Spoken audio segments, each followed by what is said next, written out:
Waalaikumsalam warahmatullahi wabarakatuh.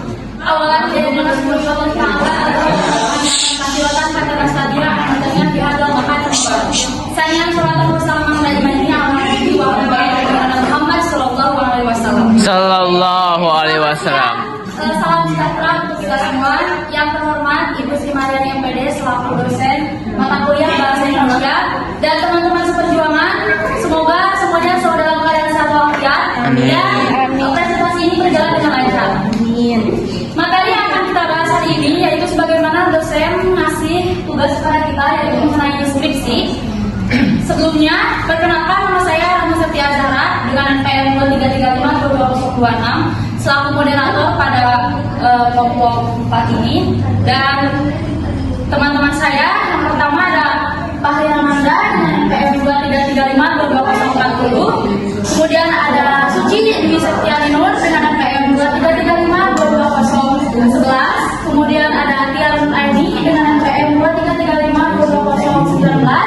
Kemudian ada Dini Fadlandini dengan NPM 2335-2019. Dan yang terakhir ada Jinan Muhammad Nawawi dengan NPM 2335-2040. Sebelumnya, saya akan menyampaikan beberapa kegiatan sebelum kita masuk ke acara inti. Yang pertama ada pembukaan, kemudian yang kedua adalah acara inti yaitu penyajian materi. Kemudian yang ketiga ada penampilan deskripsi yang kita ambil. Kemudian yang keempat ada sesi tanya jawab dan yang kelima adalah penutup. Memasuki acara yang pertama, mari kita buka acara ini dengan pembacaan basmalah bersama-sama. Bismillahirrahmanirrahim. Kemudian langsung kepada acara inti yaitu pemateri. Kepada tim penyaji dimohon untuk memaparkan materinya terlebih dahulu. Terima kasih kepada moderator yang telah memberikan waktunya. Pengertian skripsi. Skripsi adalah karya ilmiah yang memaparkan suatu pokok permasalahan sebagai mahasiswa untuk memperoleh gelar sarjana. Skripsi bertujuan untuk dilakukan untuk mahasiswa sebagai bimbingan di tingkat sarjana. Itu juga skripsi biasanya mencakup perumusan masalah, metodologi penelitian, hasil dan analisis data, serta penarikan kesimpulan yang berkaitan dengan bidang studi yang telah dikaitkan dengan mahasiswa tersebut. Selanjutnya, menurut para ahli yaitu menurut Polyarni, skripsi adalah karya ilmiah yang memaparkan suatu pokok permasalahan yang berkaitan yang dianggap penting dalam suatu cabang ilmu yang dilakukan oleh mahasiswa.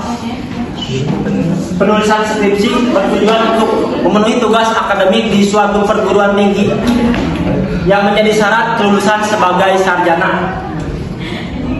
Nah, yang kedua itu menurut Ahmad, skripsi adalah suatu karya ilmiah yang memaparkan karya ilmiah yang ditulis oleh mahasiswa dengan melalui kegiatan perencanaan, pelaksanaan, dan hasil penelitian mandiri. Selanjutnya yaitu menurut Dr. Agus Jarwanto, skripsi adalah suatu karya ilmiah yang disusun oleh mahasiswa di tingkat sarjana dari hasil penelitiannya itu dengan menganalisis data primer dan data sekunder. Sekian.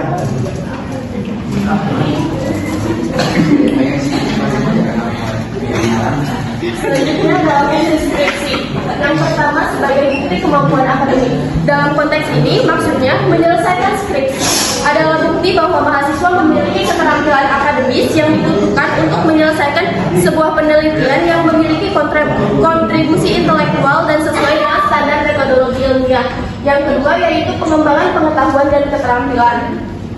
Secara keseluruhan, proses penyusunan skripsi membantu mahasiswa tidak hanya dalam memperdalam pengetahuan teoritis, tetapi juga dalam mengembangkan berbagai keterampilan praktis dan analisis yang akan berguna dalam karir di masa yang akan datang. Yang ketiga yaitu eksplorasi topik penelitian. Pada proses eksplorasi ini memungkinkan mahasiswa untuk menemukan topik penelitian yang tidak hanya menarik, tetapi juga memiliki nilai akademik dan relevansi dengan disiplin ilmu yang telah dipelajari, sehingga memastikan bahwa skripsi mereka memiliki dampak yang positif dan bermanfaat. Yang terakhir yaitu persiapan karir dan pendidikan lanjutan. Menyelesaikan skripsi tidak hanya membantu mahasiswa dalam memperoleh gelar akademik saja, tetapi juga sebagai pembekalan bagi mahasiswa dengan pengetahuan, keterampilan, dan referensi yang berguna untuk melanjutkan pendidikan ke jenjang yang lebih tinggi atau memulai karir profesional di bidang yang relevan.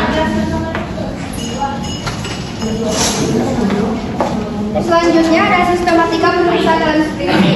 Ada beberapa bagian, diantaranya ada bagian awal. Yang pertama ada halaman judul yang membuat judul skripsi logo universitas, nama lengkap dan nomor induk mahasiswa, serta identitas institusi secara berurusan. Yang kedua ada halaman persetujuan, berisi yang disebut juga surat pengantar dari dosen pembimbing yang menyatakan bahwa skripsi tersebut sudah memenuhi persyaratan untuk diuji dalam sidang. Yang ketiga ada halaman pengesahan tim penguji yang berisi tanggal pelaksanaan ujian di mana peneliti serta tanda tangan ketua program studi dan dewan penguji. Yang keempat ada halaman pernyataan keaslian skripsi yang berisi pernyataan bahwa penelitian yang bersangkutan benar-benar melakukan penelitiannya sendiri tanpa adanya upaya penjiplakan atau pemalsuan dan manipulasi data, dan biasanya dilengkapi dengan materai dan tanda tangan peneliti di atas materai. Yang kelima ada kata pengantar, yaitu membuat ucapan terima kasih kepada pihak yang telah membuat terselesaikannya penulisan skripsi tersebut. Yang terakhir ada daftar isi yang berisi intisari dari penelitian yang dibuat, contohnya ada daftar isi, daftar tabel, daftar gambar, dan daftar lampiran. Kemudian ada bagian isi yang dimana sudah masuk ke bab 1 pendahuluan. Yang pertama ada latar belakang yang berisi tentang alasan mengapa penelitian memilih masalah tersebut untuk diteliti, pentingnya masalah diteliti, dan pendekatan untuk mengatasi masalah tersebut. Yang kedua ada rumusan masalah yang berisi rumusan dan analisis masalah sekaligus identifikasi variabel-variabel penelitian yang nantinya akan dilakukan. Yang ketiga ada tujuan penelitian, yaitu hasil yang akan dicapai dalam penelitian sesuai dengan rumusan masalah penelitian sehingga dapat memberikan deskripsi yang jelas, rinci, dan mendalam mengenai proses dan hasil penelitian yang dicapai. Yang terakhir ada manfaat penelitian yang terbagi menjadi 3. Yang pertama ada manfaat praktis, yaitu kegunaan langsung dalam kehidupan sehari-hari. Yang kedua ada manfaat teoritis, yaitu kontribusi terhadap pemahaman teori atau manfaat prinsip dasar. Dan yang terakhir ada manfaat peneliti, yaitu nilai tambah yang diberikan kepada para peneliti dalam bidang penelitiannya.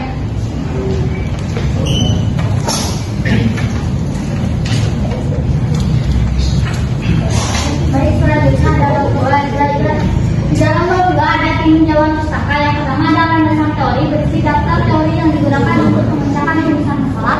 Pada bagian ini peneliti bisa menuliskan hipotesis yang diambil. Nah, terus selanjutnya ada hasil penelitian relevan, bermakna sebagai referensi yang berhubungan dengan penelitian yang akan dibahas. Selanjutnya ada kerangka pikir penelitian. Dasar pemikiran dari penelitian yang terdiri dari dasar fakta-fakta observasi. Dalam bab 3 ada metode penelitian. Yang pertama ada jenis penelitian. Ini menjelaskan jenis pendekatan yang digunakan dalam penelitian seperti kualitatif, kuantitatif, atau campuran. Yang kedua ada langkah-langkah penelitian.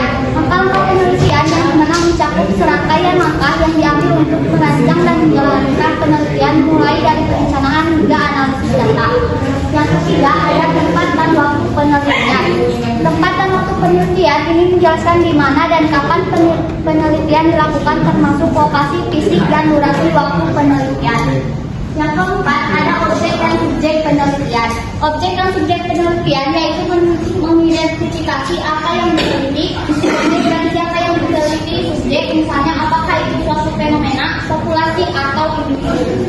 Yang kelima ada instrumen penelitian. Instrumen penelitian ini mencakup alat atau teknik yang digunakan untuk mengumpulkan data seperti kuesioner, wawancara, atau observasi. Yang keenam ada teknik pengumpulan data. Dalam teknik pengumpulan data ini menjelaskan bagaimana data dikumpulkan, misalnya melalui survei, pengamatan langsung, atau analisis berbagai. Yang ketujuh ada teknik analisis data. Di dalam teknik analisis data yaitu menjelaskan cara data akan dianalisis apakah melalui pendekatan kualitatif, kuantitatif, atau campuran, serta teknik analisis spesifik yang akan digunakan.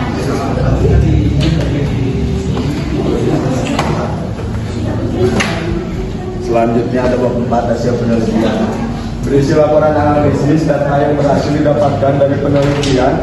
Data ini biasanya disajikan dalam tabel beserta penjelasannya di bawahnya.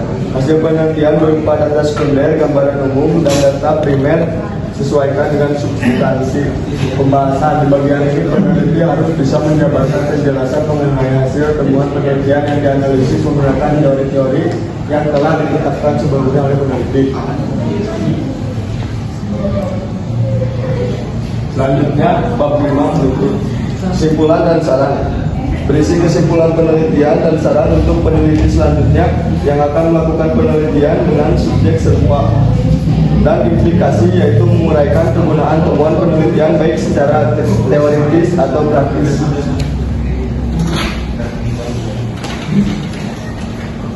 Terima kasih kepada para penyaji yang sudah mempresentasikan materinya. Sebelum lanjut, kita akan memperlihatkan prinsip.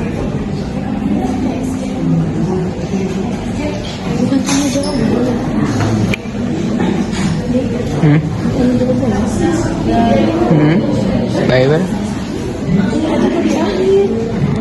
Ini adalah contoh skripsi yang dimana ini sudah ini adalah halaman pertama, berisi logo universitas, nama juga jurusan, lanjut. Yang kedua ini ada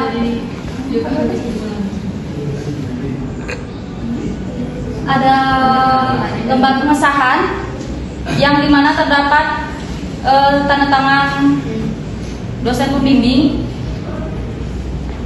Lanjut ada pengesahan tim penguji, lembar pernyataan, abstrak, kata pengantar, daftar isi,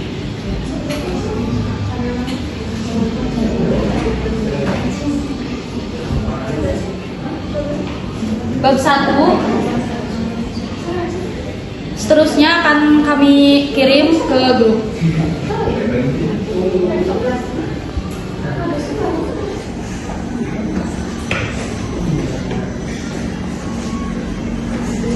Kemudian untuk saat ini adalah sesi tanya jawab. Ini adalah contoh skripsi yang dimana ini sudah ini adalah halaman pertama, berisi logo universitas, nama juga jurusan, lanjut. Yang kedua ini ada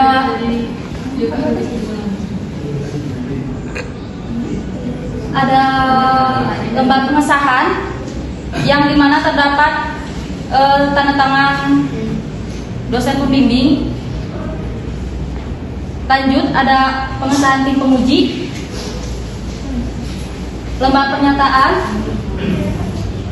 abstrak, kata pengantar, daftar isi,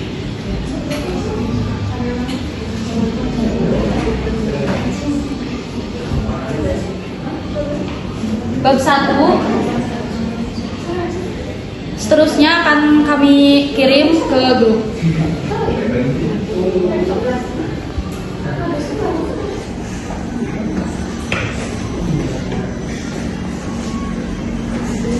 Kemudian untuk saat ini adalah sesi tanya jawab.